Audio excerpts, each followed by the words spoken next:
Poďme si zopakovať skloňovanie prídavných mien pri neurčitom alebo aj určitom člene. Tak, začneme nominatívom pri mužskom rode. Nemci vždy chcú, aby nejakým spôsobom bolo ukázané, aký je to člen, rod, teda der, die alebo das. Poďme si pozrieť toho muža.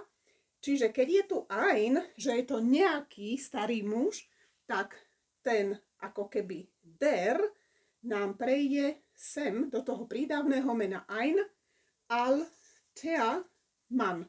Ein alter Mann. Ale keď ten der mám identifikovaný, ten člen, že je to mužský rod v člene určitom, je to ten starý muž, tak prídavné meno má koncovku e. Der alte Mann. Der alte Mann. Takto isto sa to robí aj pri strednom rode. Dala som ako Bier, napríklad, hej, das Bier. Čiže keď mám svetlé pivo nejaké, ein helles Bier. Tu mám identifikované, že Bier je das. Keď to mám ale v tom člene, že to krásne vidno, das, čo tu bude? Helle. Das helle Bier. Tak, a najjednoduchší je rod ženský. Eine neue Tasche, die neue Tasche. Pozri. Čiže tu mám vždycky, tu si idem svoje, my ženy ideme vždycky, máme ečko. Eine neue Tasche, die neue Tasche. No a tak si zapamätaj, či je to der, alebo je to das. Ako náhle mám určitý člen, tak moje prídavné meno má koncovku e. Der alte Mann, das helle Bier. Pokiaľ ale ja tu mám iba ein, že to neviem určiť, tak to potrebujem určiť v prídavnom mene.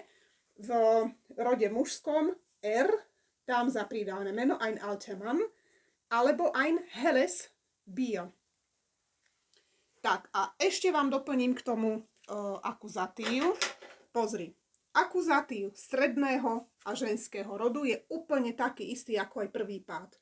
Čiže ich brauche, potrebujem, ich brauche oder ich trinke, pijem, ein helles Bier. Nič nemením. Das helle Bier schmeckt mir. Ale keď povedzme vidím koho čo, keď vidím starého muža, ja to napíšem sem k tomuto, my už vieme, že der v akuzatíve sa mení na den. To je jediná zmena, ktorá v tom štvrtom páde nastáva v nemčine. Das a die ostáva ako sú, čiže einen alten Mann. Alebo ich sehe den alten Mann. Čiže zase pozri, úplne jednoduché, ako náhle idem do akuzatívu, ja už neriešim, či tu mám ein, der, alebo neviem čo predtým, aký tu mám člen. Moje prídavné meno, aký, aká, aké, teda aký v tomto prípade akého, dostáva príponu N.